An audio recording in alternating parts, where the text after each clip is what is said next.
once again to Profiles on Nantucket Community Television and Channel 18. I'm Charley Walters. Joining me today via Zoom from Phippsburg, Maine is Susan Beegel. For 20 years, she lived year-round on Nantucket with her late husband, Wes Tiffany, who was the founding director of the UMass Nantucket Field Station. During her time on island, Susan worked at Mitchell's Book Corner, served on the boards of the Nantucket Athenaeum and the Maria Mitchell Association, and taught in the Nantucket semester of UMass Boston's American Civilization program. She is an expert on Nantucket's literary connections and co-directed island conferences on Herman Melville, Edgar Allan Poe, and John Steinbeck for their national author societies. Susan has a PhD in English from Yale University and had a long career as editor of the Hemingway Review, a peer-reviewed scholarly journal on the author's life and work, and a publication of the Ernest Hemingway Foundation. She has also taught in the Maritime Studies program of Williams College at Mystic Seaport in Connecticut. Susan has published 4 books, including the Nantucket Reader, and written more than 50 scholarly articles on various aspects of American literature and history. Her most recent accomplishment was being an advisor to the recent Ken Burns PBS documentary on Hemingway, and she's here today to talk about that experience and also the importance of Hemingway's childhood visit to Nantucket. Susan, thank you for joining me. Thanks, Charley. It's good to be here. Before we get into Hemingway on Nantucket, why don't we start with how you first got interested in Hemingway and when that was? Well, I think like pretty much everyone in the U.S., I grew up reading Hemingway in school. I think I read Old Man and the Sea and Farewell to Arms for the first time in high school, and Sun Also Rises in college. But I got interested professionally in graduate school because when you are ready to write a doctoral dissertation, it's pretty much a momentous decision to choose who you're going to write about, because that person, that specialty is going to follow you for the rest of your career. And I had done Hemingway as a unit in my oral exams, and I just didn't really know what I was doing. I thought about doing a dissertation on Herman Melville, but I didn't know I was coming to live on Nantucket. And then one day I was reading, we get a professional journal from the Modern Language Association. And in the back, this is before the internet, it had professional notes and comments, and it had a little advertisement for a conference at the Kennedy Library in Boston. And the Kennedy Library had just received the papers of Ernest Hemingway from his estate. They had just finished cataloging them and opening them. And what you really want for a dissertation is material that no one else has ever seen, because whatever you do needs to be original to be publishable. And I thought, you know what, I will just drive up there to that conference. And when I got up there, the president of the Hemingway Society introduced me to the curator of the Hemingway collection, and she took me upstairs. They'd never had a PhD student come to work on the Hemingway papers before. And the only way I can describe it is that it was like the opening of King Tut's tomb. There were thousands of pages of unpublished Hemingway up there, the manuscripts to everything he ever wrote and published. You could pick up the typescript of Old Man and the Sea if you wanted to, thousands of letters, and all of the many, many books that have been published since his death. So things that hadn't been published yet, like The Garden of Eden or The Dangerous Summer. Literally thousands of photographs. I'm not making up the thousands. It was just amazing. So I naturally decided on the spot that I was going to do my doctoral dissertation on Hemingway and use those manuscripts. And manuscript work is really, really fun because you get to see how a work is created from scratch and connect it with the author's life and all the events that are going on around that. It involves reading other people's mail, which is a lot of fun. So I was just incredibly lucky to have had that resource open when I was looking for a dissertation topic.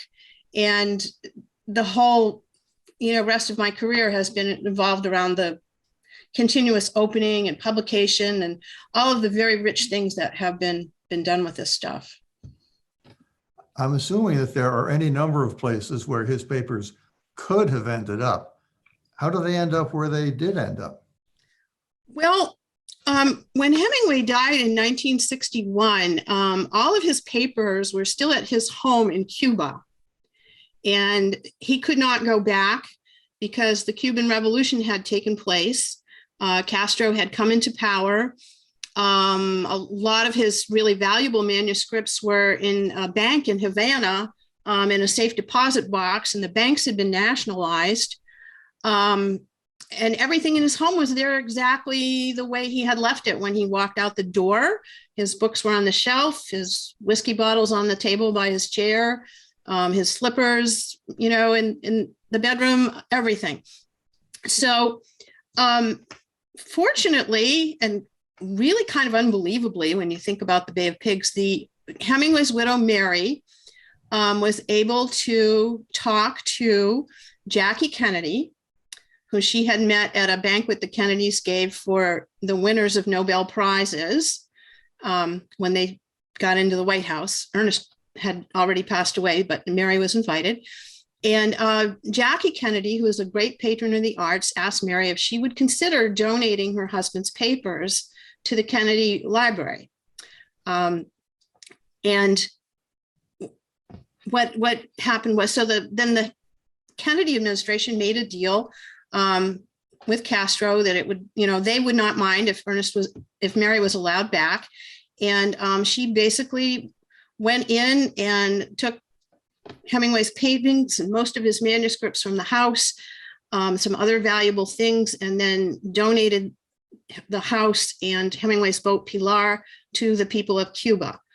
So made this gift in exchange for being allowed to get these things out. And it's kind of a story I think Nantucketers would appreciate, because she flew out of Castro's Cuba that was theoretically closed to US citizens with everything she could carry on a little tiny, prop plane, right? We know that well, trying to get the luggage on the prop plane. And then this is really scary. She had all of his manuscripts in paper shopping bags. That's how they went on the plane. And then the paintings and all of the valuables from the house, she put on a shrimp boat. And she paid the captain of the shrimp boat to bring them to Key West to pick up.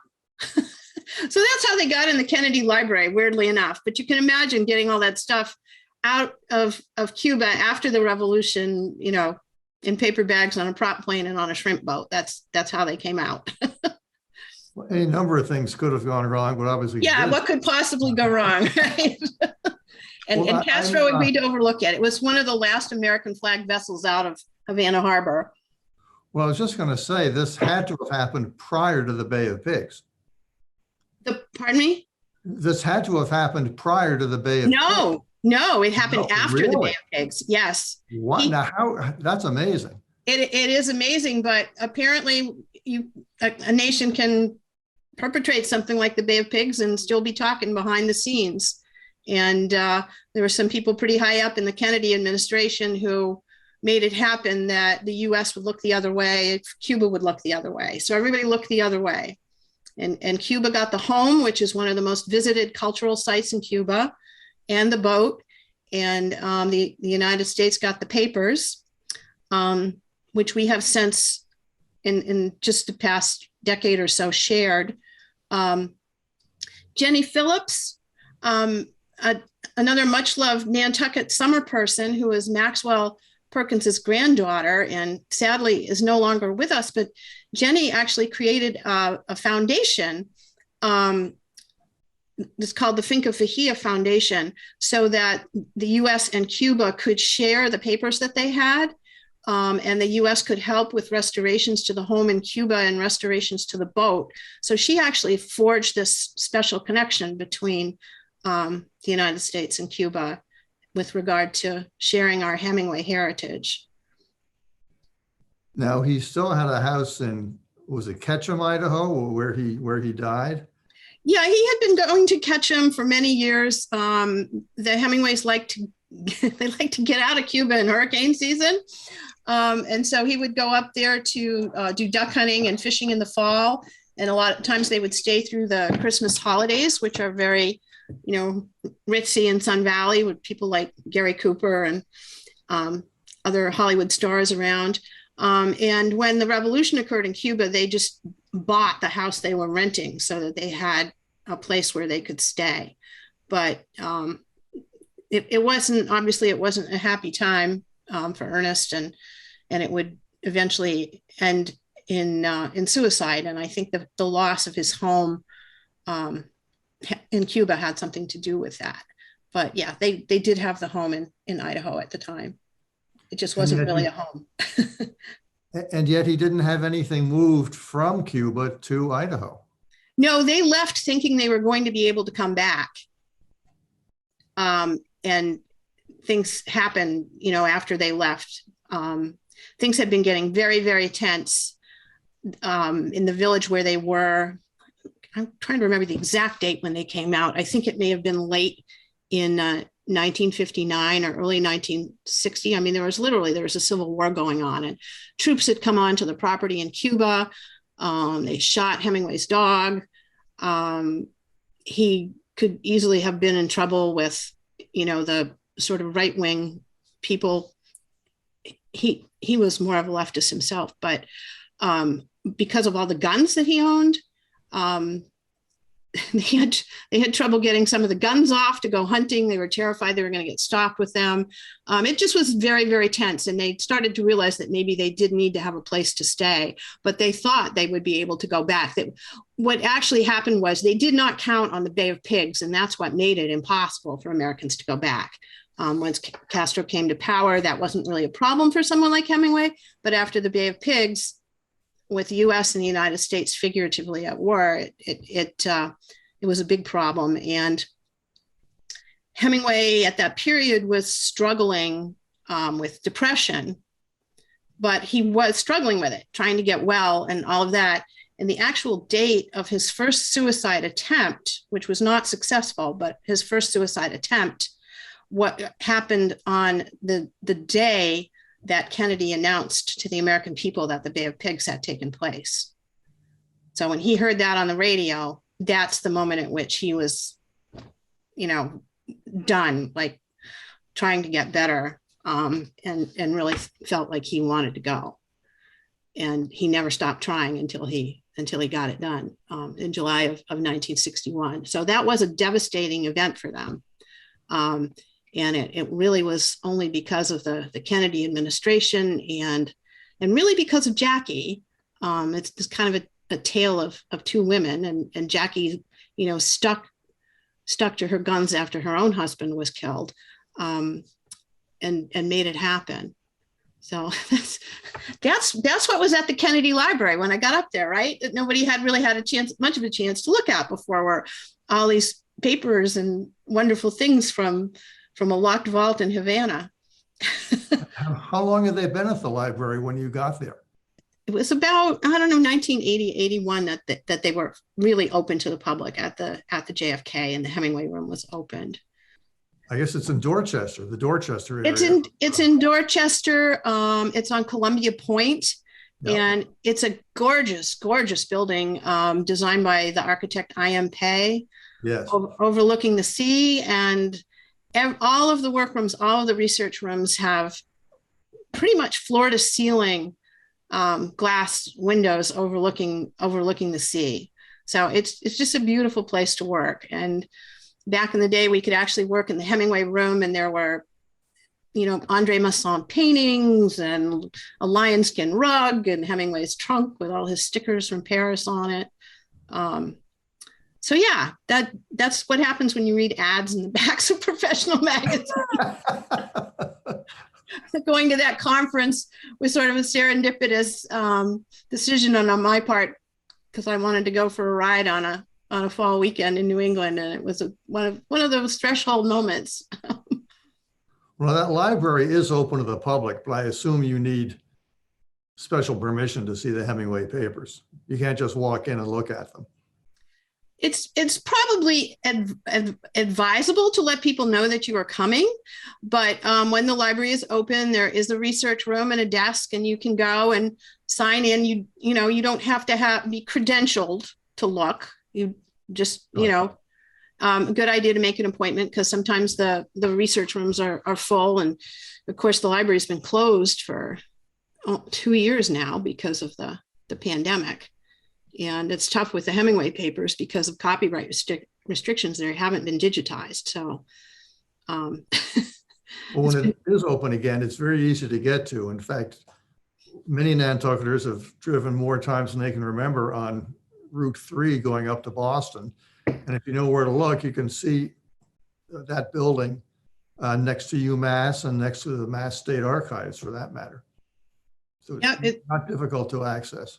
It's easy to get to, and it was really convenient for me when I was living on Nantucket to get up there to work. And it's also, it's not just, collections there. All of Kennedy's things are there too, as well. Obviously, the papers from his administration, but it's a museum and a wonderful museum about the Kennedy years. So anybody can just walk right through the door and visit that when the museum is open. And hopefully it will be reopening soon. I've heard by the end of March, but in the pandemic, I always say I don't count on anything until 48 hours before it's supposed to happen. So I think you're wise. We'll see. In my introduction, I mentioned the Hemingway Review. Before we get to Ken Burns, let's talk a bit about the review. Well, the review is a scholarly journal. It belongs to the Ernest Hemingway Foundation and Society, which is a national author society.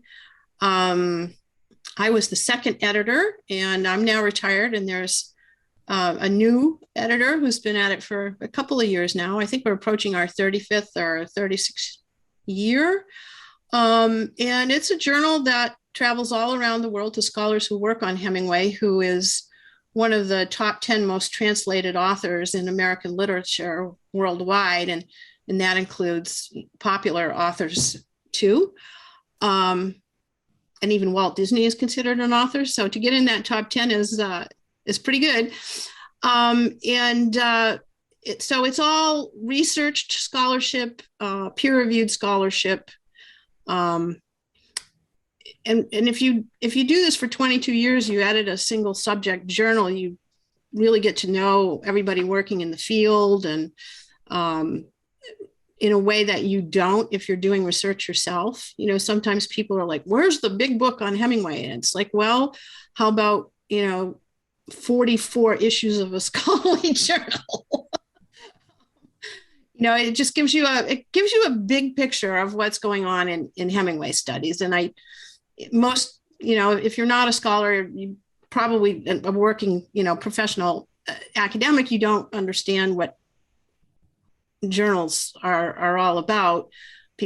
You've heard publish or perish, and people have to do that in order to be promoted and get a professorship, get hired. It's really an important thing to do in terms of research. And I just mentioned it because sometimes people have been surprised about the Ken Burns series. Like, what do you do that would make somebody want to talk to you about Hemingway? That's really it. But you wouldn't know that if you weren't an academic, I guess, is what I'm saying. So it's been fun and been a wonderful opportunity to, meet and get to know all kinds of scholars and their work. And the Hemingway Society, which owns it, has conferences every 2 years. And as you may know, Hemingway was quite the traveler. So it's been an opportunity for me to travel, to Cuba and Key West and Ketchum Sun Valley and Paris and Italy and Spain, and right off. Go to the bullfights. And I always used to say, at least once a year, I give thanks that I did not decide to do my dissertation on Emily Dickinson. And I choose my day. I think the last time I chose my day, I was sitting at a table in Havana Square drinking daiquiris and waiting for the bus to Koimar, and people were dancing in the streets. And I thought, yeah, this is a good day to celebrate that dissertation choice again. Well, as nice as Amherst is, that's all you would go to for Emily Dickinson. So you did make the right choice for a number of reasons. Yeah, it was good. I want to pick up on something you were talking a little bit about a few minutes ago. Compare Hemingway's popularity today with what it was when you first got involved in Hemingway studies. I think it's pretty much still the same. He continues to be one of the most read American authors, and his reputation is a little different. You know, people struggle with it in terms of, I don't know. People are so concerned about race and gender, diversity, all of those issues. And you might think sometimes Hemingway is portrayed as a kind of, I don't know, iconic sexist, which is really a reputation he gets from Hollywood. But then if you open his books, you discover that his books are about all of those things and struggles with those things. Many of his works that were published posthumously are about gender issues and sexual experimentation with different gender identities. His books about relationships and women are less about, you know, sexism than they are about sexual politics. He has very strong women characters like, you know, Pilar, who's the leader of a guerrilla band in the Spanish Civil War. Catherine Barkley, who's a nurse in World War I, who many people feel is kind of the real hero of that book. And he was married multiple times, but to very interesting women, writers, and one war correspondent who was a better war correspondent than he was. And so he liked talented, challenging women, and he wrote about interesting relationships. And there probably isn't a political subject in this world that you can think about that you will not find somewhere in his works. I think people forget that not only was he a war correspondent, but he also was a foreign correspondent in Europe for a number of years after World War I. And he wrote a lot, not only about conflicts there, but about the peace process and about the political fragmentation of Europe.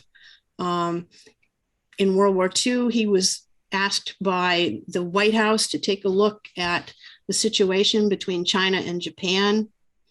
He actually warned them that it was a really, really, really bad idea to have the fleet mast in Pearl Harbor, having seen it from the air flying into Hawaii in 1940, but nobody listened to him.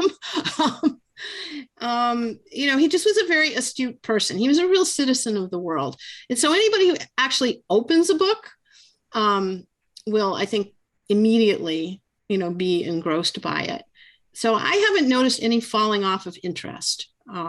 I've noticed people being interested for different reasons, depending on how old they are, where they're coming from. I guess I would add to that, just to, you know, say how diverse he is that he is probably one of the few writers in the world that both Fidel Castro and John McCain could have named as their favorite writer. So if you think that you don't like Hemingway because of his politics, read it again. I think you'll find some, you know, universal things in there. Talk to us about how you got involved with Ken Burns. Well, okay, once again, phenomenally lucky. I mean, I feel so grateful to have been given an opportunity like this at the end of my career, like shortly after I retired. But I was approached with a number of Hemingway colleagues to serve on an advisory committee for his documentary on Hemingway, which came out last April. And it was just a phenomenal experience, and not like one I've ever had before. Do tell. Do tell. I don't know how to describe this. Okay, well, because of editing the Hemingway Review, I have been asked to consult on quite a few Hemingway films in my time, both documentaries and one Hollywood film that I prefer not to remember. And those experiences were really, really different than working with Ken Burns. So how do I explain this? Normally, when you consult on a film as a subject expert, they send you a copy of the script, and you read the script and you make notes and you send them back a little report, and you tell them if you see any errors, any corrections they should make, any materials that you're aware of that they might not know about that they might like to look at, things like that. And then that's the last you ever hear about it. You don't get to talk to anybody except maybe the director or producer in an email, usually only one of those people. And they might call you sometime to ask if they have another question they want to know the answer to. And I don't know, some of my favorite questions. I think I got a call from the Hollywood director asking if I would talk to the makeup artist about Hemingway's scars. So that was fun working with her and showing her pictures of his scars. And another time on a PBS documentary, but a short one, I got a call from a director who was in Paris and wanted to know what kind of pencils Hemingway wrote with.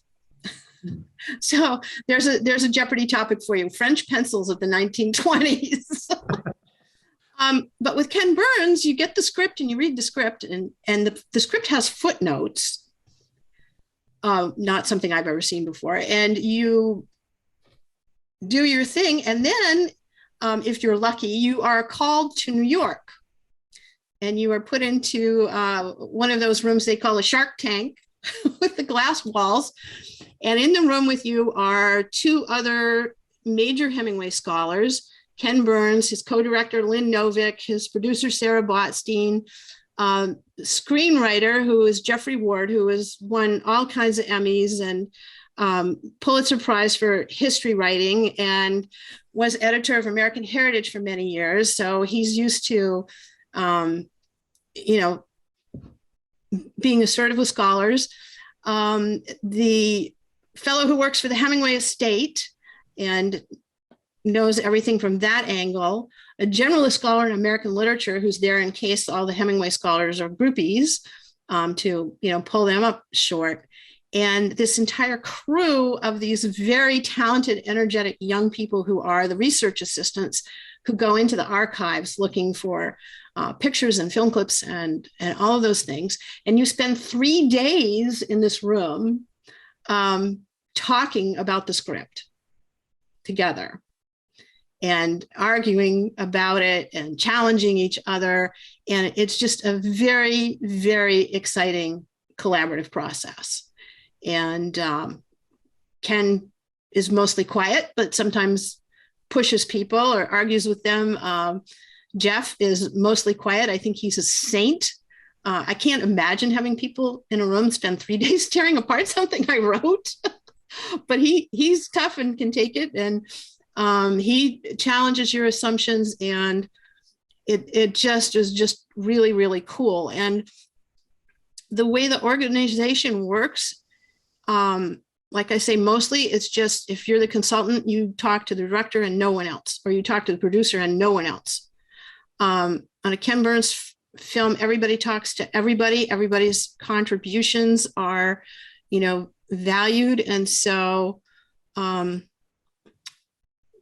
just great stuff happens. And it really is a collaborative process. So you never can point to one thing that you contributed, because it will be building on something someone else contributed, and then someone else will come in and build more on that. And so it's just, I don't know, it's like a great team effort and very exciting. And then after that, this was fun too. Once we had a rough cut, we got called to Ken's studio, which is it's on the New Hampshire-Vermont border. And it's this gorgeous old barn that has like an auditorium in it for film viewing, with rows of tables like you would see in a lecture hall where you were taking notes. And there will be even more Hemingway scholars in there with more different subject specialties, and all of the people who are doing other parts of the film, like sound and editing. And then you will get the script of the rough cut, and you will spend 3 days in there watching the film and talking about the film and doing more and more. And then we kind of got cut off from what would have been our second meeting working with the film because of the pandemic. But that was really exciting. I probably should stop babbling there, but. Well, just to be clear, you weren't simply a consultant, you were on camera. They were filming you talking about Hemingway. I'm curious, I guess mainly because of what I'm doing right now with you. I'm curious, how many takes did they do? When you were on camera, was it one take, or did they do it several times? Oh no, it's one take. Well, first let me say a Ken Burns film. I think they did interviews with over 200 people, which may seem kind of astonishing to me, but they did. And not all of them made it into the finished product. Not all of them made it into the finished product, and very little of what one said made it in. Not everyone is interviewed by Ken. Lynn Novick does some of the interviewing as well, but I got interviewed by Ken, and it was a 3-hour interview, which is pretty standard for a film. I did do an 8-hour one once, which was like, oh my God, but not for Ken. And there are no redos. You just talk, so you better get it right the first time. Out of those 3 hours, I'm going to guess, having seen it myself, I'm going to guess you were on for 20 minutes in total. Maybe. I had just a few little clips in the first 2 episodes, and then a much longer one at the end, because he was interested in what I had to say about World War II and Hemingway's suicide.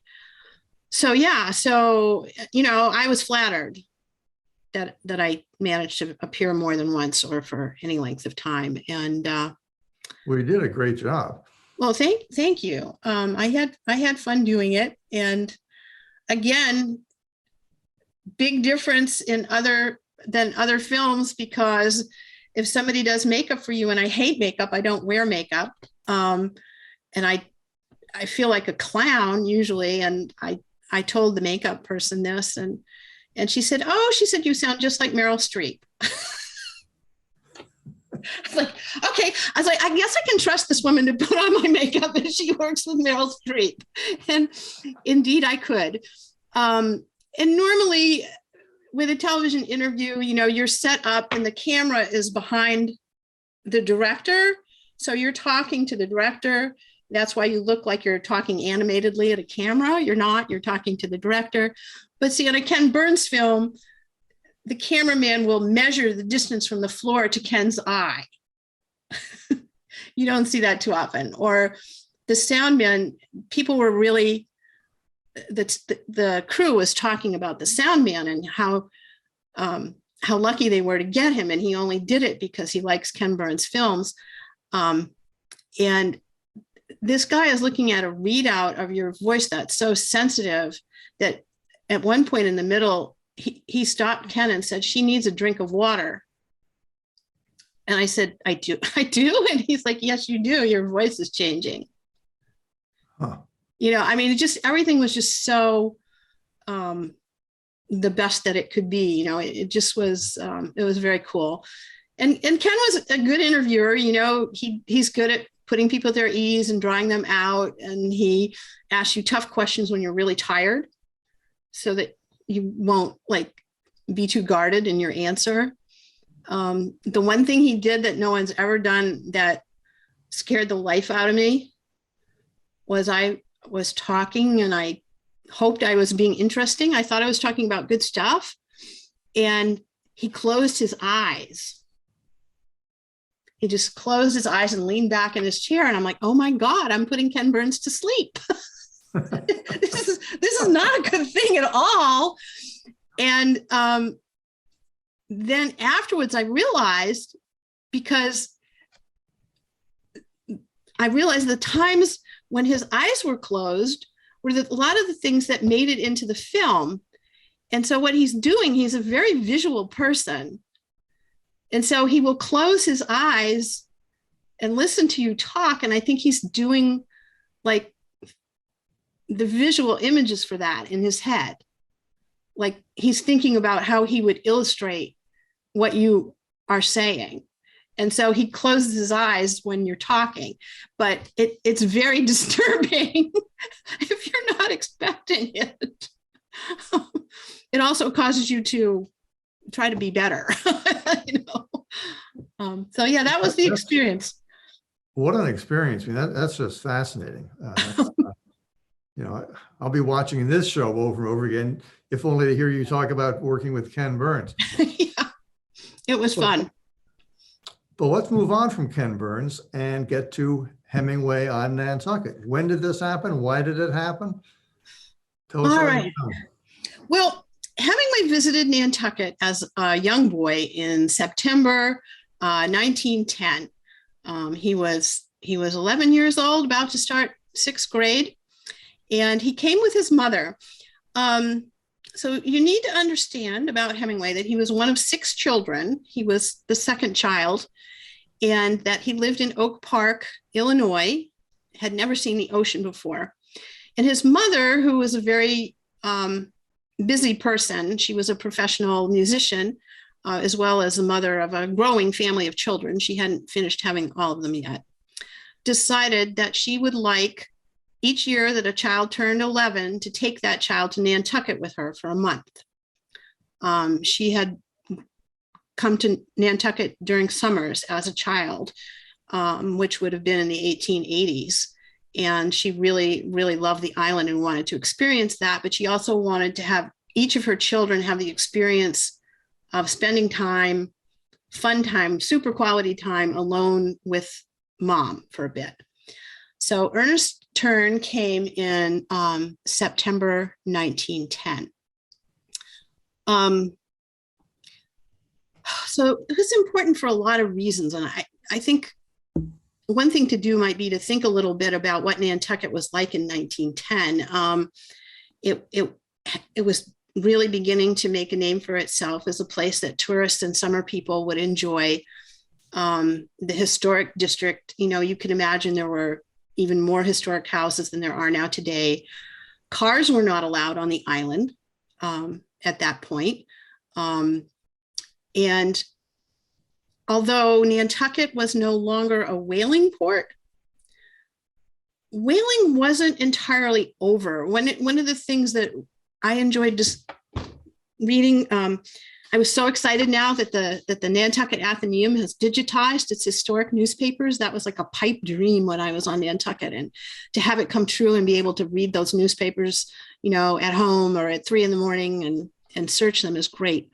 But one of the things that was in the shipping news while Ernest Hemingway was on the island was a notice that the Charles W. Morgan was being towed off Cuttyhunk. And I'm sure that all Nantucketers know that the Charles W. Morgan is the world's oldest surviving wooden whale ship, and she's at Mystic Seaport. But in 1910, she was still a working vessel, and the shipping news mentioned when Hemingway was there that she was returning back to New Bedford from a successful voyage to Durban, South Africa. And she had on board 1,100 barrels of sperm oil and 120 barrels of whale oil and 6,000 pounds of bone after a cruise off the coast of Africa and in the Indian Ocean. So whaling's not that far away. Morgan's going to be whaling for another 10 years. She retires in 1921. So little Hemingway's walking around a port where there are older people who remember whaling or have been whaling or whose parents went whaling and told them about it. And one of the things he does is go to the Historical Association Museum, which had opened in 1905. And there are pictures of it. It was on Fair Street, and it's just crammed with paintings of ships and paintings of whale hunts and ship models where you can really study what's happening with these vessels. And of course, I think the thing that we all love most at the Whaling Museum, or at least I do, and that you can imagine a 11-year-old Hemingway seeing a little boy who already loved fishing but had never been to the ocean before is that 15-foot jaw of the sperm whale, which was in there that had been taken by Captain Cash in 1865. So he got a very, very strong impression of whaling and what whaling was like. He didn't just go to the museum. He spent an entire day in there, an entire day. That's a long time to spend in a small whaling museum stuffed full of stuff, but talking to people. And so he's 11 years old. One of the things that's going to happen to him as he grows up is that Moby Dick becomes one of his important books. And if you've read The Old Man and the Sea, I think you can see Melville's influence there. He wrote Old Man and the Sea during the 100th anniversary year of Moby Dick. And he said he wanted to beat Melville. That was his goal, was to try to beat Melville.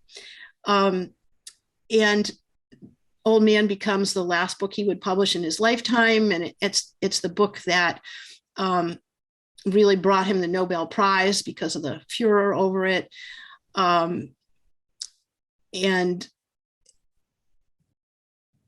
so there you have that connection, which is going to grow stronger in other ways. But I'll just throw out to you all, there's a letter at the Kennedy Library that's not been published yet, that Hemingway wrote to a fan in the year 1961. And he actually wrote to her from his hospital room where he's being hospitalized for depression and mental illness. And that's the year, it's the last year of his life. He's going to commit suicide in July.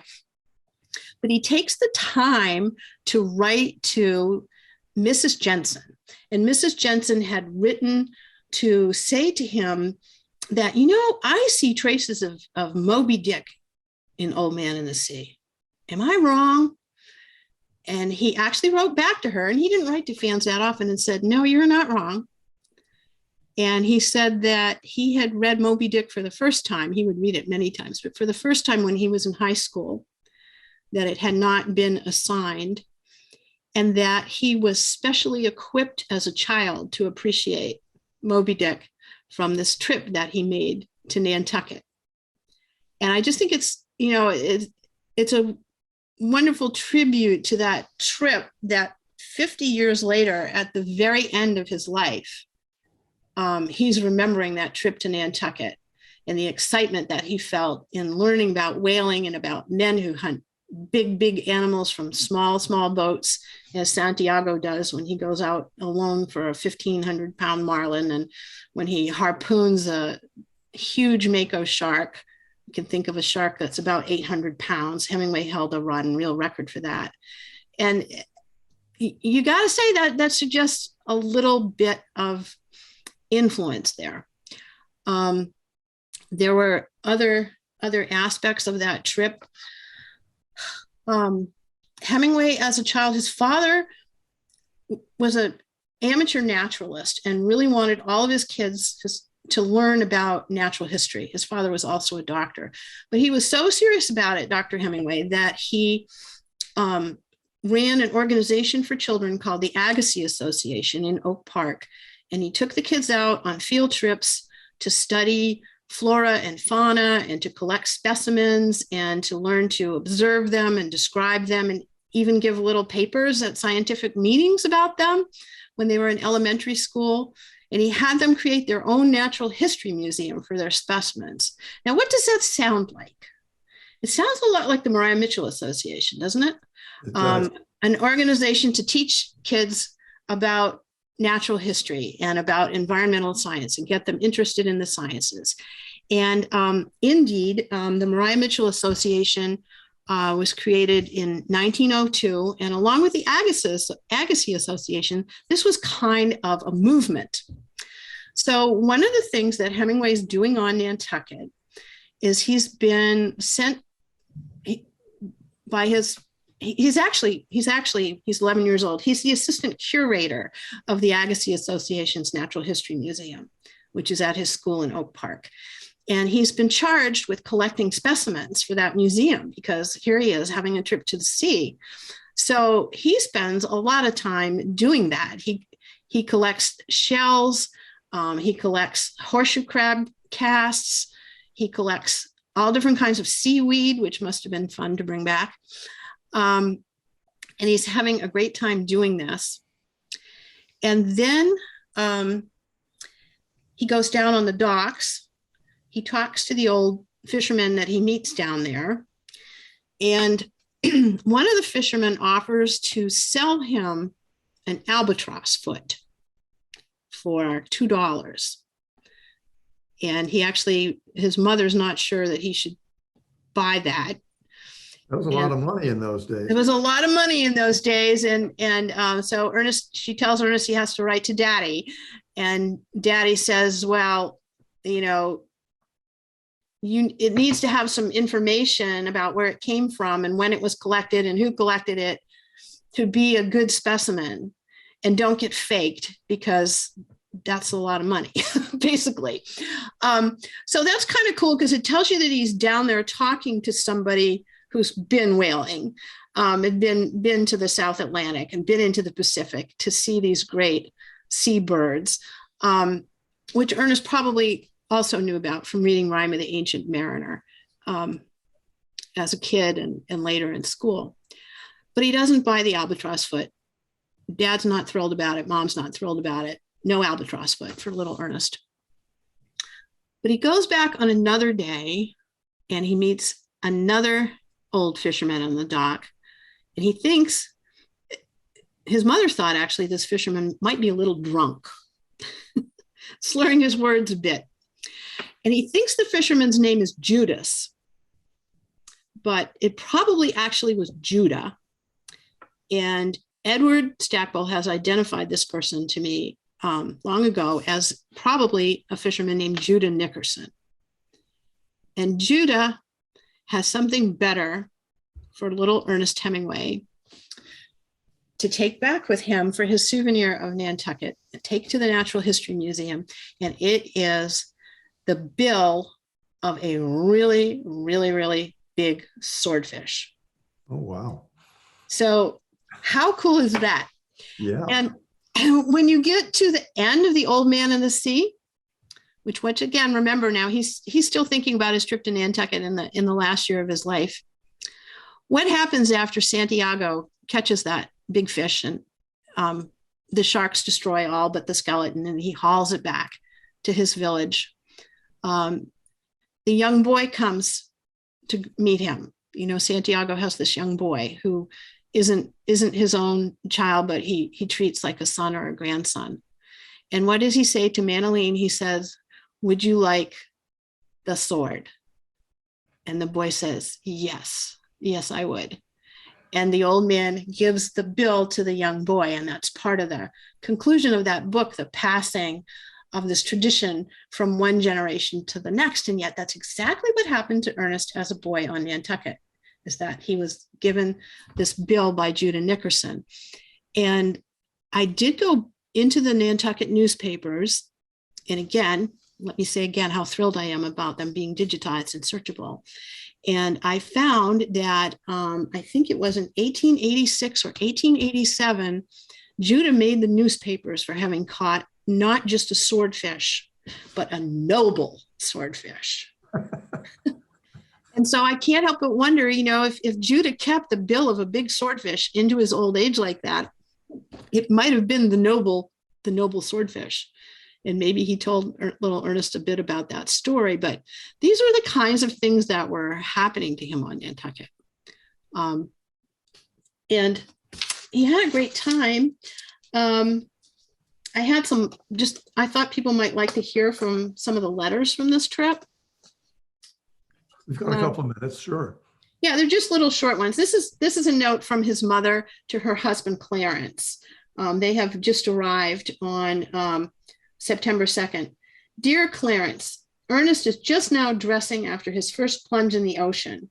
It is so cold, I am not going in. I wish you could hear Ernest's wild yells of joy. He wants to bring home every shell on the island. We all know that. Here he is writing to his father. Dear Dad, I went fishing by myself yesterday morning off the jetty. I caught 13 sea trout. They are very gamey fish and fight like black bass. The 4 biggest ones supplied our table of 6 people. The meat tastes better than speckled trout, we think. Another one to his sister, Marceline, his older sister. I went sailing up to Great Point, which is 14 miles. It was fine and rough, so we went out in the open ocean and shipped water grandly. I have bought a large swordfish sword for the Agassiz of an old salt by the name of Judas. Mama and I went to the suffrage meeting, through which I slept soundly, did not get to bed until 11 o'clock. So those were the kinds of things that he was doing that he enjoyed. He and his mother also walked to Surfside, visited a life-saving station there and talked to Captain Clisby and listened to his stories. It was a good time. And his mother had a wonderful time too. I don't know, if we have time to talk about her, maybe a little. Oh, it had to be a little. We've got about 1 or 2 minutes. Okay, well, this really is her most Nantucket-y part of her trip, is that she did go to a women's suffrage meeting that was held in the Great Hall of the Athenaeum. And Grace was a wonderful professional singer, but she would become later in life a painter and a writer. And a man named Dr. Benjamin Sharp spoke there, who was one of the founders of the Maria Mitchell Association. He was a scientist, but he spoke about many different Nantucket women. He spoke about Keziah Coffin and Elizabeth Starbuck, and he spoke about Maria Mitchell, of course. So what does Grace do late in life? She keeps coming back to Nantucket. She begins writing a book about Nantucket women called Tales of Old Nantucket, and planning to illustrate it with her own paintings. So she was inspired as well.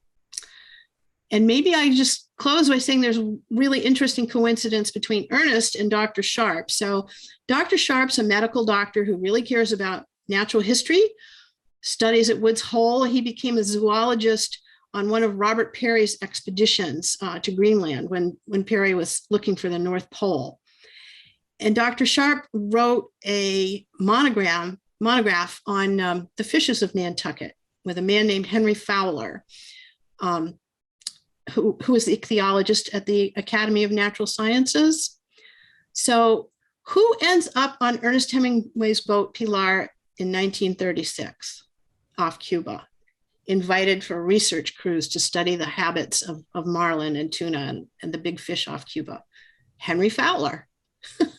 I was just so blown away to see that. So I don't know whether little Ernest ever got to talk to Benjamin Sharp, but again, just this whole being steeped in this atmosphere of maritime adventure and maritime literature and great big animals and natural science was, just an exciting trip for him. Susan, these are fascinating stories. I think I probably speak for everyone, or almost everyone watching, that we had no idea about all this Hemingway on Nantucket. And the fact that so much of what he did here over 100 years ago, we know about in great detail, which I thank you for giving us. I mean, that's remarkable as well, the fact that we know so much about what he did. Well, he saved all of his letters there. That family saved everything. His mother kept scrapbooks. It's a great tribute to many, many libraries that we have as much as we do. And that includes the Nantucket Athenaeum. Well, I'm certainly glad so many people saved so many things. I mean, it's wonderful to have all this stuff today. Susan Beegel, thank you very much for taking the time.